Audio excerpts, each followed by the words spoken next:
Hello, tech enthusiasts. Welcome to the Daily Byte. Let's get into today's top tech stories.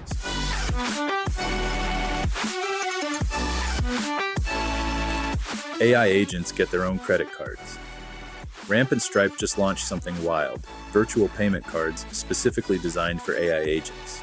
These aren't cards for humans to give their AI assistants. These are cards that autonomous systems can use to make purchases directly. The setup is pretty clever. When an AI agent needs to buy something, it calls Ramp's API and generates tokenized card credentials scoped to that exact transaction. You get spend limits, merchant controls, and real-time tracking built in. The whole system runs on Visa's intelligent commerce protocol, so there's actual security infrastructure behind it.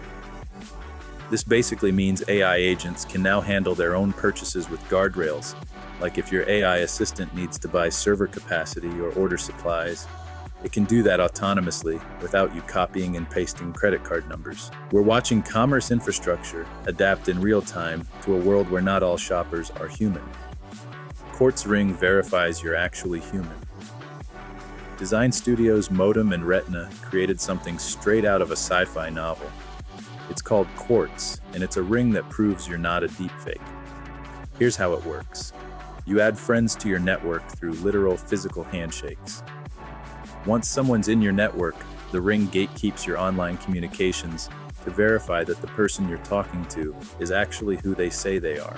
With deepfake scams getting scary good, we needed something that bridges the digital and physical worlds. This is basically taking identity verification back to basics. If you can't shake hands with someone in real life, they can't message you pretending to be your friend or family member. It's a fascinating approach to the problem. Instead of making better deepfake detectors, just require physical proof of identity first. The question is whether people will actually wear these and build networks big enough to be useful. UK plant biotech company Tropic just closed a $105 million Series C, and it's the largest funding round ever for a gene-edited tropical crops company. The round was oversubscribed, which tells you investors are betting big on this. So what are they doing with all that money? They're scaling up production of gene-edited bananas that don't brown and have extended shelf life, which could seriously cut down on food waste. They're also developing banana varieties resistant to TR4, which is this devastating disease threatening global banana supplies. If you've heard warnings about bananas potentially disappearing, TR4 is the culprit. This funding could actually help secure the future of an entire crop that billions of people depend on. It's also a massive vote of confidence in agricultural biotech as a solution to food security challenges. Gene-edited bananas that last longer and resist disease. That's not just good business, that's legitimately important for the food supply. A fly has been uploaded. Researchers have successfully mapped and digitized a complete fly brain, and this is absolutely massive for neuroscience. We're talking about capturing the full neural structure of an organism and creating a digital version of it. This isn't just scanning, it's understanding the complete connectome, every neuron and how they're all wired together. For context, a fly brain has around 100,000 neurons, which is tiny compared to humans, but it's still incredibly complex. This achievement gives us a roadmap for understanding how brains actually work at a fundamental level. The implications stretch from understanding consciousness to developing better AI systems based on biological neural networks. It's one of those breakthroughs that sounds like science fiction, but opens doors we couldn't even reach before. We've essentially created a reference manual for how a brain processes information, makes decisions, and controls behavior. Jensen Huang just updated Nvidia's revenue projections. The company now expects $1 trillion in chip sales from 2025 through 2027. To put that in perspective, their data center segment alone pulled in $192 billion over the last 12 months. They previously projected $500 billion by the end of 2026, so they've essentially doubled their forecast. This isn't just Nvidia doing well. This is confirmation that AI infrastructure demand is accelerating faster than anyone predicted. Every company trying to build or run AI systems needs Nvidia's chips, and that demand shows no signs of slowing down. The revised forecast suggests we're still in the early innings of AI adoption. $1 trillion in chip sales over 3 years? That's not just market dominance. That's Nvidia practically becoming the backbone of the entire AI economy. Wild times. Cursor's valuation skyrockets to $50 billion. Cursor, the AI coding startup, is in advanced funding talks that would value them at around $50 billion. Just to put that in perspective, they were valued at $29.3 billion in late 2025.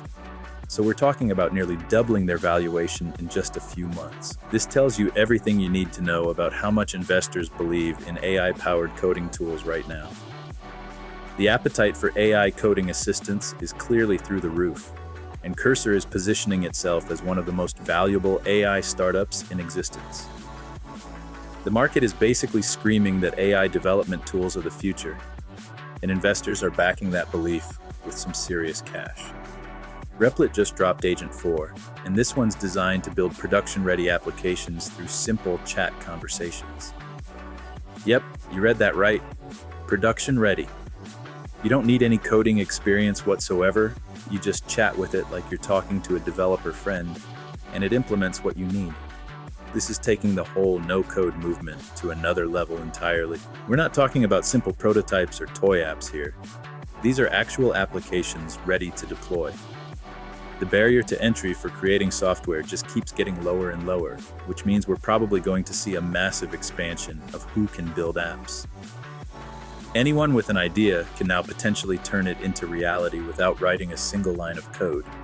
Here's a story that shows just how hot brain-computer interfaces are getting. Gestala, a Chinese startup, just raised $21.6 million only 2 months after launching. They're now valued somewhere between $100 and $200 million. And this is actually the largest early-stage funding round in China's entire brain-computer interface industry. 2 months, that's faster than most startups can even get their pitch deck together. This signals some serious confidence from investors that neurotechnology is ready for commercial prime time, at least in China. The brain-computer interface space is clearly heating up globally, and China is making sure they're not left behind in this race. The speed of this funding round really shows how much momentum is building in this sector. Nvidia just released Nemotron 3 Super, and they're doing something pretty remarkable. They're opening up the entire data pipeline. We're talking pre-training, post-training, and interactive reinforcement learning, all fully transparent. The flagship variant is a 120 billion parameter model with FP8 quantization, designed specifically for strong agentic and reasoning capabilities. What makes this special is that Nvidia is basically handing developers the complete playbook for how they built this thing. This level of transparency could seriously accelerate innovation across the AI community, since teams can now see exactly how a major player approaches the entire training process. It's democratizing access to advanced LLM training methodologies, which means we'll probably see a wave of new AI agents with improved reasoning abilities built on these techniques. Is this information helpful? Let me know in the comments. Tap like, hit subscribe, and share with a friend. It really helps the channel. See you in the next edition of the Daily Byte.